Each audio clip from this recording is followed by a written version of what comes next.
Bonjour tout le monde, j'espère que vous allez très bien. Aujourd'hui, nous allons continuer notre série sur les exercices portant sur le cours de la fonction logarithme népérien. Donc pour tous les élèves qui sont en terminale S, en baccalauréat scientifique. Du coup, si jamais c'est la première fois que vous regardiez cette vidéo dans ma chaîne, déjà bienvenue. Je suis assez content que vous êtes là. Donc n'hésitez pas à vous abonner à la chaîne pour que vous puissiez recevoir toutes les actualités concernant les vidéos portant sur notamment les mathématiques, que ce soit pour les lycéens ou pour les collégiens. Donc vous allez retrouver à la fois les cours bien expliqués et une série d'exercices allant avec un degré de difficulté progressif.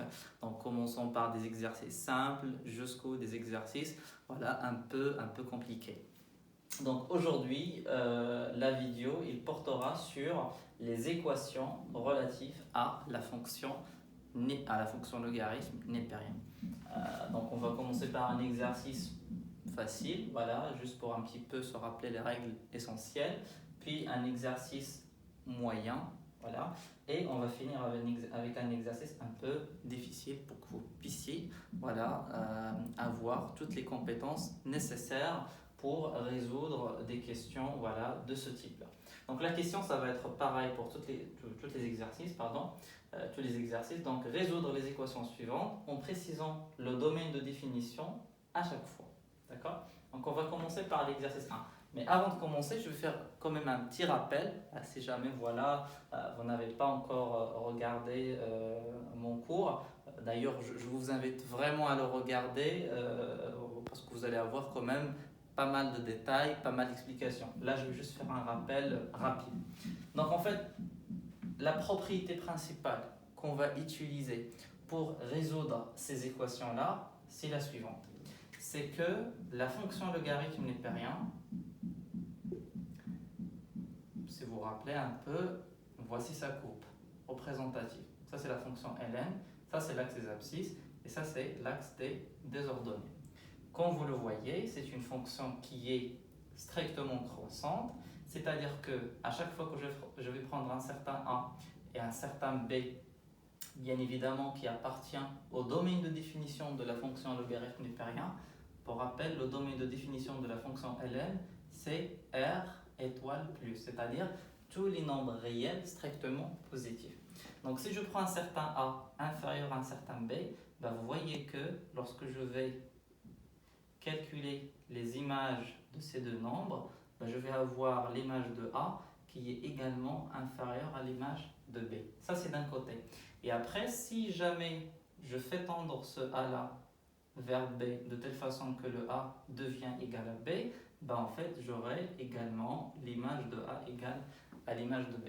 C'est-à-dire, si vous prenez un certain A égale à un certain B, en fait, c'est équivalent à ce que ln de A égale à ln de B. Donc ça, c'est la première des choses qu'on va utiliser. Donc si jamais j'ai une expression où j'ai ln de A égale à ln de B, typiquement celle-là, je vais dire que c'est équivalent à ce que celui-là égale à celui-là. Bien sûr, il y aura des choses à faire avant de rentrer dans les détails de l'équation. Il faut s'assurer que je traite mon équation dans un domaine de définition de l'équation qui soit bien défini avant. Parce que je ne peux pas directement résoudre l'équation sans dire dans quel domaine l'équation a du sens. Parce que la fonction ln n'est pas définie partout. Elle est définie sur cet intervalle comme je viens de le dire. Ça, c'est la première des choses qu'on va utiliser. La deuxième des choses qu'on va utiliser, en fait, c'est la relation entre la fonction ln et la fonction exponentielle. C'est que exponentielle ln de x, en fait, c'est égal à x. Pourquoi? Parce que la fonction exponentielle et ln sont deux fonctions réciproques entre elles-mêmes. Donc si, par exemple, typiquement celle-là, en fait, là, j'ai ln de x moins 1 égale à 2. Comment je peux me débarrasser de ln pour que je puisse trouver x? Parce que résoudre les équations, c'est quoi? C'est trouver l'inconnu. C'est quoi l'inconnu? C'est x. Donc, comment je peux me débarrasser de ln? Je peux faire entrer la fonction exponentielle des deux côtés. Pareil, la fonction exponentielle, lorsque vous avez a égale à b, c'est équivalent à ce que l'exponentielle de a égale à l'exponentielle de b. Pourquoi? Parce que la fonction exponentielle, Là, c'est une fonction aussi qui est strictement croissante. Et si vous prenez un certain a et b qui sont égaux, ben leur image, pareil, il sera la même. Donc là, si vous avez un certain a égale un certain b, si vous faites l'exponentielle de a, c'est égal à l'exponentielle de b. Et l'exponentielle de ln de quelque chose, ben en fait, c'est cette chose-là qui est toujours entre parenthèses. Donc, voilà les deux outils principaux qu'on va principaux qu'on va pouvoir utiliser pour résoudre cet exercice-là. Donc on va démarrer avec l'exercice numéro 1. J'espère que ce rappel au moins vous a permis un petit peu d'accrocher d'accrocher les éléments essentiels. Et donc on va maintenant passer à la pratique. Donc l'exercice numéro 1. La première question, cette petite a. Donc ln de x égale à 0. Voilà l'équation, c'est très simple. D'ailleurs, c'est pour ça que c'est un exercice facile. Ln de x égale à 0. La première des choses qu'il faut faire, vous allez voir que c'est la même méthodologie que je vais pratiquer partout. D'abord, il faut déterminer le domaine de l'équation. Ça veut dire quoi le domaine de l'équation? C'est-à-dire, cette équation-là, elle est définie où déjà? C'est comme si je vous demande de trouver le domaine de définition de cette fonction-là.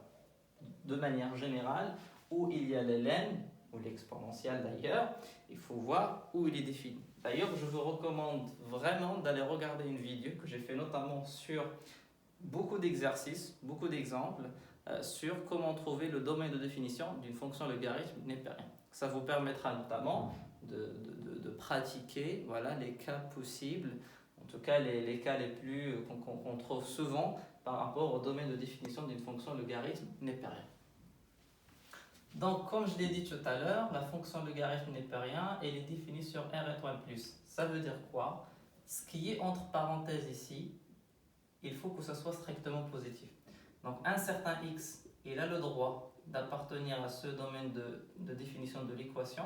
Donc là, je traite que cette partie parce que 0 est défini sur R. Il faut que celui-là, ce qui est entre parenthèses, il soit strictement positif. J'ai fini, en fait c'est ça la condition, je n'ai rien à développer. Donc le domaine de l'équation, typiquement, c'est R étoile plus. Ça veut dire que lorsque je vais faire la résolution de l'équation, les x que je vais trouver éventuellement, il faut qu'elles soient dans ce domaine. S'ils ne le sont pas, dans ce cas-là, je vais dire que cette équation n'admet aucune solution. Parce que pourquoi? Si jamais je prends un certain x qui n'est pas dans ce domaine de définition, c'est-à-dire que ce x-là, son image n'existe même pas par la fonction logarithme. Un exemple simple, c'est on fait le développement de cette équation et on trouve que la solution c'est x égale à moins 1. Juste un exemple pour que vous puissiez bien comprendre. Voilà, on a fait nos développements, nous avons trouvé que c'est x égale à moins 1. Est-ce que ce x égale à moins 1, c'est une solution de cette équation? Même si le développement de l'équation nous ramène à celle-là, il faut voir est-ce que cet élément qu'on vient d'avoir ici, est-ce qu'il est bien dans le domaine de définition de l'équation? Est-ce que moins 1 est là? Non. Donc ce moins 1 n'est pas une solution. Et d'ailleurs, si on essaye de le remplacer ici, ln de moins 1 n'existe même pas, parce que la fonction logarithme népérien, vous voyez, elle est définie juste sur la partie droite de l'axe des abscisses. Le moins 1 est là. Le moins 1 n'a aucune image par la fonction logarithme népérien. Voilà, donc voilà l'intérêt. Si jamais vous vous posez la question, pourquoi il faut faire le domaine de l'équation? Voilà, pour que la solution qu'on trouve à la fin soit conforme à l'équation. Bon, là, typiquement ici, donc là, je vais faire la solution, c'est-à-dire on va essayer de résoudre. Donc, ln de x égale à 0. Là, j'ai ln de x égale à 0. Donc là, j'ai ln, là, j'ai 0. Donc, si jamais j'avais ln égale à ln, on va appliquer la première méthode que j'avais notée tout à l'heure ici. Donc, on fait ln de a égale à ln de b, c'est équivalent à a égale à b. Là, c'est plutôt, j'ai un ln d'un côté, j'ai pas ln de l'autre côté. Donc là, dans ce cas-là, vous appliquez l'exponentielle. Donc c'est équivalent à ce que l'exponentielle de ln de x égale à l'exponentielle de 0. Exponentielle ln de x, c'est x. Exponentielle de 0, c'est 1. Voilà la solution. Qu'est-ce qu'il faut faire maintenant? Est-ce que ce 1, elle est dans le DE? Oui. Do, l'ensemble des solutions, c'est la valeur 1. D'ailleurs, si vous faites ln de 1, Ça, il faut que vous le sachiez. Hein. Donc, la fonction logarithme n'est pas rien et s'annule en 1. L'image de 1, c'est bien 0. Voilà, donc ça c'était pour la première question. Déjà, ça vous permet de savoir toute la méthodologie que je vais appliquer partout et je ne vais pas chaque fois revenir là-dessus. Maintenant, je suppose que vous avez bien compris le principe et on va pouvoir avancer. Donc à chaque fois, je vais effacer pour que vous voyez clair. Donc n'hésitez pas à faire pause et puis rédiger la solution doucement. Donc je me permets d'effacer tout ça et passons à la question petit b. Qu'est-ce que ça dit? Donc on a ln de x moins 1 égale à 2. Et bien pareil, on va essayer de trouver le domaine de définition de l'équation. ln de x moins 1 égale à 2. Le 2 ne pose aucun problème, il est défini sur R. Par contre, ln de x moins 1, là il faut faire attention parce que ln n'est pas défini partout. Donc un certain x quelconque, il a le droit d'être dans le domaine de définition, c'est seulement si toute l'expression entre parenthèses, x moins 1 doit être strictement positif. Ça, c'est une équation de premier ordre. Normalement, ça ne doit pas poser problème pour vous. Donc là, qu'est-ce que je vais faire? Je vais passer le moins 1 de l'autre côté. Donc x doit être supérieur strictement à 1. Voilà, c'est ça la condition exigée sur x. Il faut qu'il soit strictement supérieur à 1. C'est-à-dire que le domaine de définition de l'équation, c'est l'intervalle ouvert 1 plus l'infini. Passons maintenant à la solution de l'équation. J'ai ln de x moins 1 égale à 2. Donc ça c'est équivalent à quoi? Pareil, je n'ai pas ln de l'autre côté, donc je vais faire entrer la fonction exponentielle. Donc exponentielle ln de x moins 1 égale à exponentielle de 2. C'est équivalent à exponentielle ln de quelque chose, c'est cette chose-là. Donc c'est le x moins 1 égale à exponentielle de 2. On n'est pas obligé de calculer exponentielle de 2, ça va donner une valeur... Voilà, avec une certaine virgule. Donc pour rappel, le E, voilà, c'est 2,71 de mémoire et vous n'êtes pas obligé de remplacer sa valeur. Donc le x il est égal à 1 plus E au carré. Voilà. Est-ce que cette valeur elle appartient bien à cet intervalle? Je vous laisse réfléchir.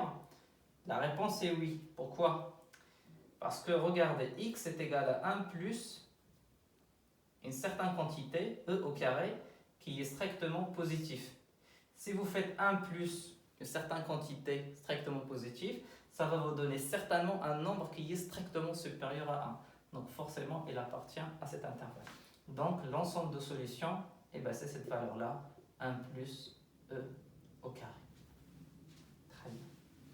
Donc je vais pareil me permettre d'effacer le tableau. N'hésitez pas à faire pause, pareil. Et on passe à la question petit c. Donc, la question petit c, on a ln de 2x, voilà, égale à ln de 3x plus 5. Donc pareil, la première des choses qu'on va faire, c'est qu'on va essayer de trouver le domaine de l'équation. Donc là, vous voyez que j'ai deux choses à prendre en compte. Donc là, j'ai ln de ce côté, la fonction ln de ce côté. Donc un certain x, il a le droit d'être dans DE, c'est seulement si. C'est quoi la contrainte sur celle-là? Il faut que ce qui est entre parenthèses soit strictement positif, parce que la fonction ln, elle est définie uniquement sur R égale plus.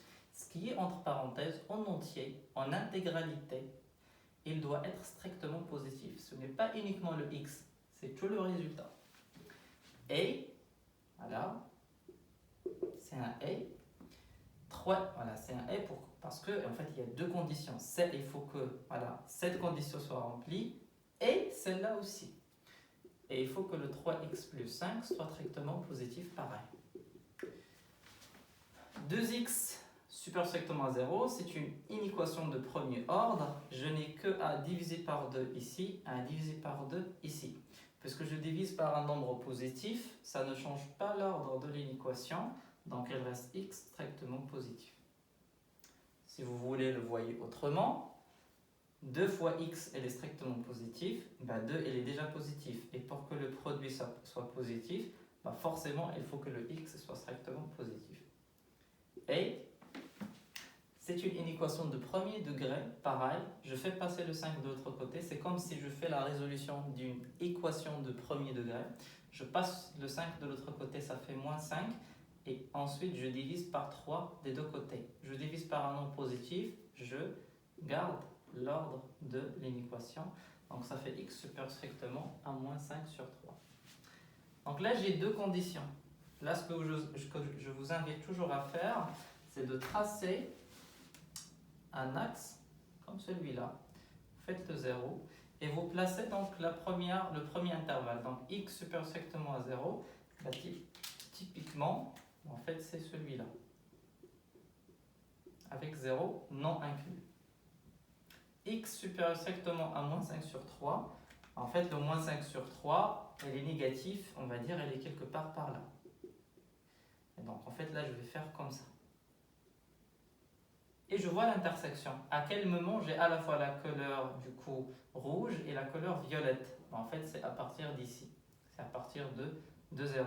Alors, regardez bien, c'est que sur l'intervalle, celui-là, le 0 n'est pas compris. Par contre, dans celui-là, le 0, il est inclus. Et puisque je fais l'intersection, bah, le premier, il n'y a pas 0, le deuxième, il y a 0. Bah, en fait, le 0, ça ne fait pas partie de l'intersection. Donc, c'est toujours celui-là. D'ailleurs, si vous voulez un petit peu une règle plus générale, c'est que en fait, cet intervalle-là, il est inclus dans celui-là. En fait, si jamais vous avez un ensemble A qui est inclus dans un ensemble B, bah, en fait, celui-là, ça implique que A inter B il est égal à A. C'est une règle ensembliste. En fait, si vous avez un certain ensemble A qui est inclus dans un certain ensemble B, l'intersection de A et B, si vous faites l'intersection de A et B, et bien en fait vous allez trouver que c'est A. C'est celui-là en fait. Et par contre, si vous faites l'union de A et B, ça sera plutôt le B. D'accord? Donc c'est quoi le D de E? Et bien en fait c'est l'intervalle 0 plus l'infini. J'efface ceci, je garde par contre celui-là. Et on fait maintenant la solution. Très bien, donc je fais quoi? Ln de celui-là égale Ln de celui-là. Ben, en fait, c'est équivalent à ce que 2x égale à 3x plus 5. Voilà. Donc là, je fais passer les x d'un côté, les nombres d'un côté. Donc je ramène le 3x de l'autre côté, donc ça fait 2x moins 3x, ça fait moins x, égale à 5. C'est équivalent à ce que x égale à moins 5. Vous multipliez par moins des deux côtés. Donc là, vous faites moins x fois moins, ça fait x. Et 5 fois moins, ça fait moins 5. Est-ce que moins 5 fait partie du domaine de l'équation? Voici un bon exemple de ce que j'ai expliqué au début. Est-ce que moins 5 il fait partie de cet intervalle? En fait, moins 5 n'appartient pas à D de E. Donc, l'ensemble de solutions, c'est vide. Essayons de voir pourquoi. Prenons moins 5. Si vous faites là, du coup, 3 fois moins 5, ça fait moins... Pardon, 2 fois moins 5, pardon, ça fait moins 10. Et si vous faites 3 fois moins 5, ça fait moins 15. Et moins 15 plus 5, ça fait moins 10. Alors, ln de moins 10 égale à ln de moins 10. Est-ce que c'est correct? Pas du tout. Pourquoi? Parce que ln de moins 10 n'existe pas. Parce que la fonction ln, elle est définie uniquement pour les valeurs strictement positives. J'espère maintenant que vous avez bien touché et bien compris pourquoi est-ce que j'insiste sur le fait que vous faites d'abord le domaine de l'équation et puis vous faites la solution. D'accord? Pareil, je vais effacer et on passe à l'exercice numéro 2. Vous faites pause, vous notez tranquillement. L'essentiel, c'est que vous arriviez bien à comprendre. Et si jamais voilà, vous avez des doutes sur certaines étapes, n'hésitez pas à poser vos questions directement dans les commentaires. Et franchement, je serais hyper ravi de vous répondre. C'est avec un grand plaisir. Donc là, j'efface tout ça.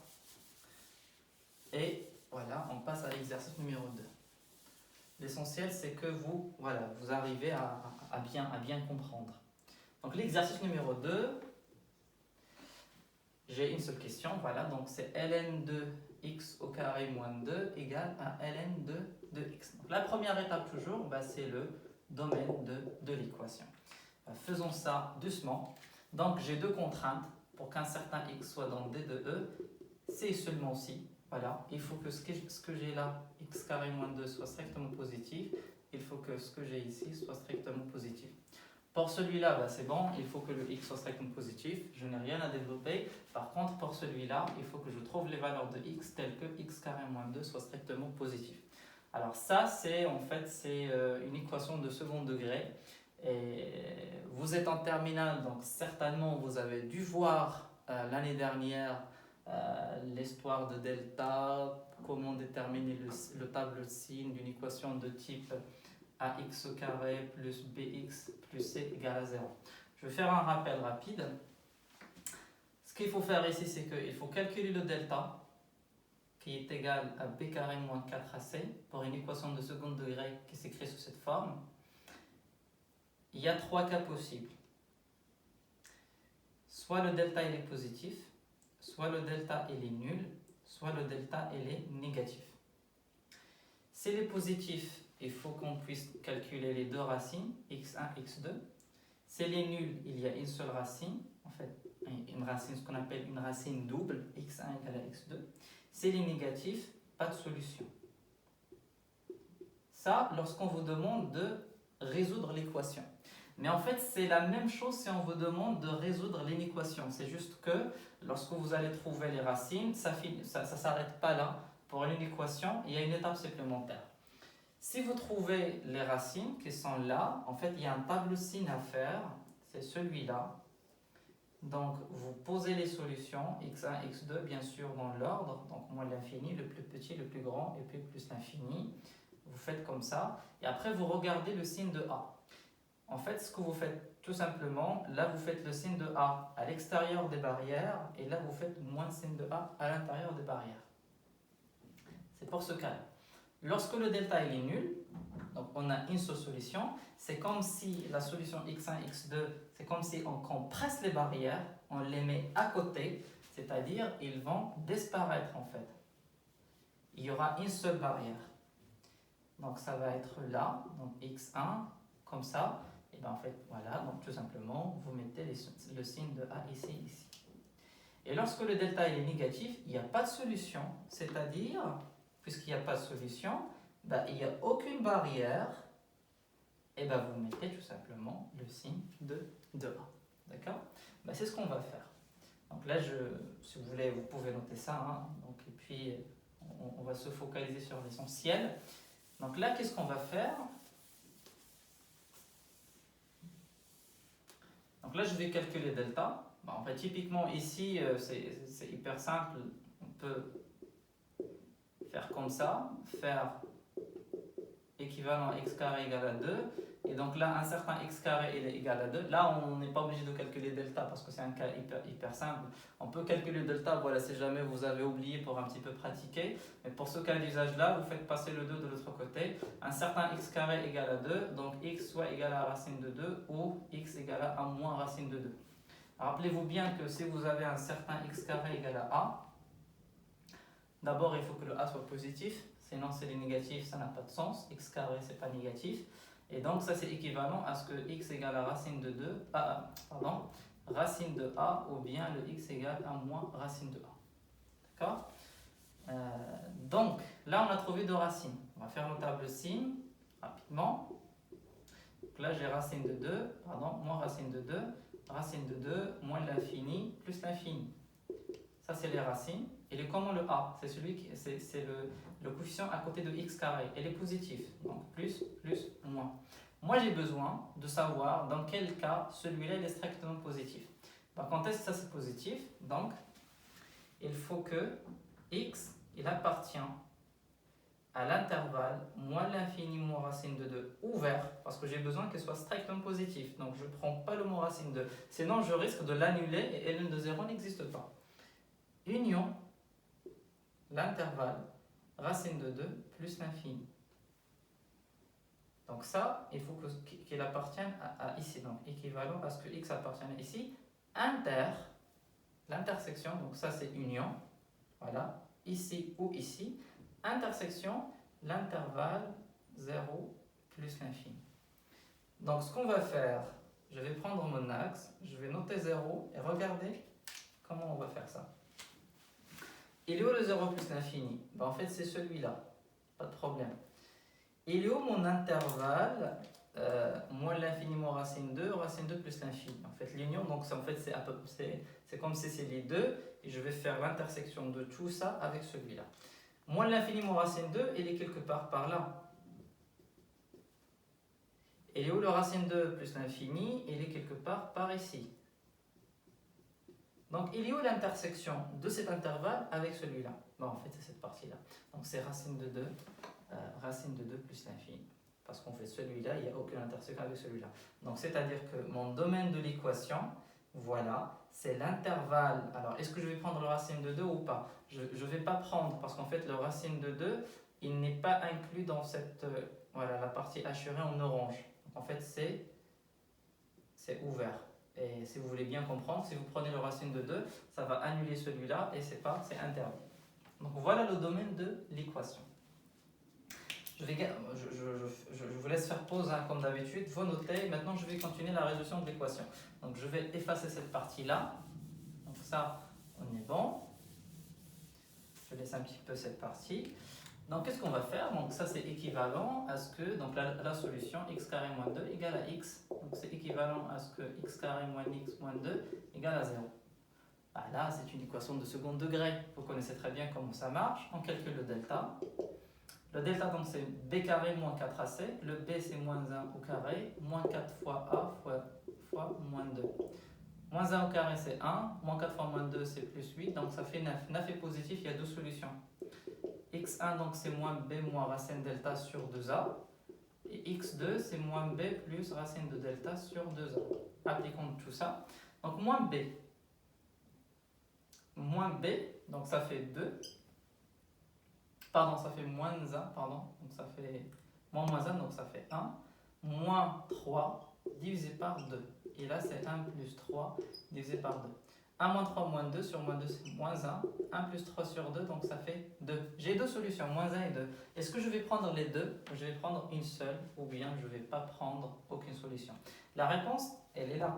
Il faut prendre la solution qui est dans cet intervalle. Racine de 2 c'est à peu près 1,41. Moins 1 elle est déjà hors domaine, ça c'est assez clair. Le 2 elle est bien dans le DE. Donc d'où l'ensemble des solutions, c'est 2. Voilà, j'espère que vous avez bien compris comment ça marche pour ce type d'équation. Maintenant, on va passer à l'exercice 3 qui est un peu difficile, mais vous allez voir que maintenant, avec cette expérience que vous venez d'acquérir, il vous faut juste un petit astuce et vous allez voir que c'est pas vraiment difficile. Donc on efface tout ça et allez, c'est parti. On va essayer de voir est-ce que c'est vraiment difficile ou pas du tout.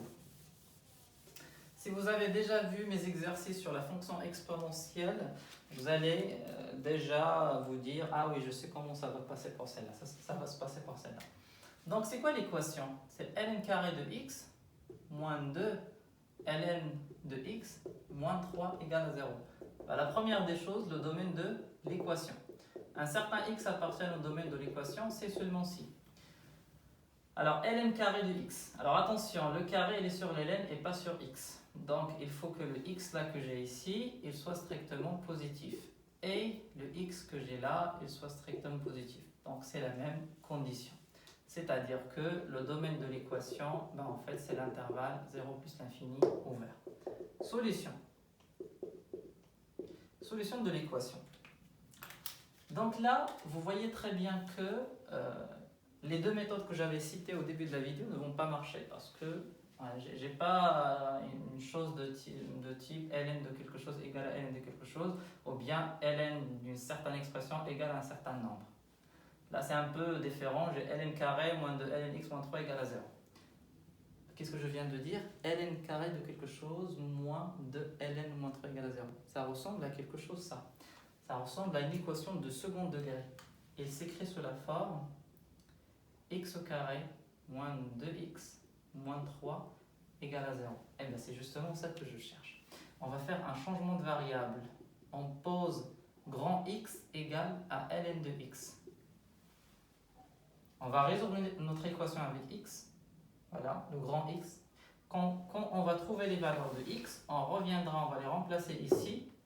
et ben, on va retrouver une équation de ce type-là ou de ce type-là. D'accord? Donc, qu'est-ce qu'on va faire là? Là, c'est le delta. Donc, delta égale moins 2 carré, c'est 4, moins donc b carré moins 4ac fois 1 fois moins 3.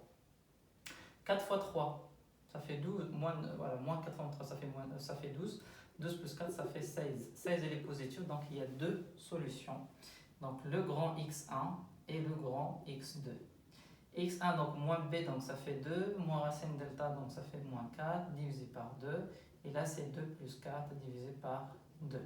2 moins 4 moins 2, donc ça fait moins 1. 2 plus 4 sur 2, ça fait 3. J'ai deux solutions, x1, x2. Donc, je vais revenir à... Parce que moi, je cherche le petit x, je ne cherche pas le grand x. Donc, soit le ln petit x est égal à moins 1, soit ou le ln de petit x égale à 3. Celle-là, S égale à l'ensemble vide. Vous l'avez bien compris, ln de x ne peut pas être négatif parce que... non, pardon, j'ai rien dit.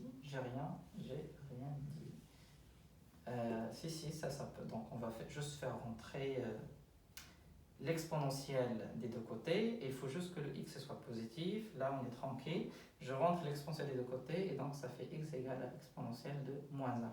Et pour celui-là, donc x égale à exponentielle de 3. Est-ce que les deux solutions sont bien ici? Oui, parce que exponentielle est toujours positive, strictement positive. Donc les deux solutions, elles sont bien dans cet intervalle. Donc S égale deux solutions, E-1 et E3. Voilà. Et on arrive à la fin de cette vidéo. Nous n'avons pas encore fini avec la série des exercices portant sur la fonction logarithme népérien. Il y aura une vidéo qui porte sur les inéquations. Vous allez voir que c'est à peu près la même chose. On va exploiter les mêmes propriétés. Et puis, on va voir aussi des exercices sur la dérivation de la fonction logarithme népérien. Et enfin, on va rassembler tout ça pour faire une étude de fonction d'une fonction logarithme népérien mélangée avec une fonction exponentielle. Et comme ça, vous allez avoir toutes les connaissances nécessaires pour réussir le chapitre sur la fonction logarithme népérien. Donc d'ici la prochaine fois, je vous souhaite vraiment un très bon courage en tout cas et à très bientôt.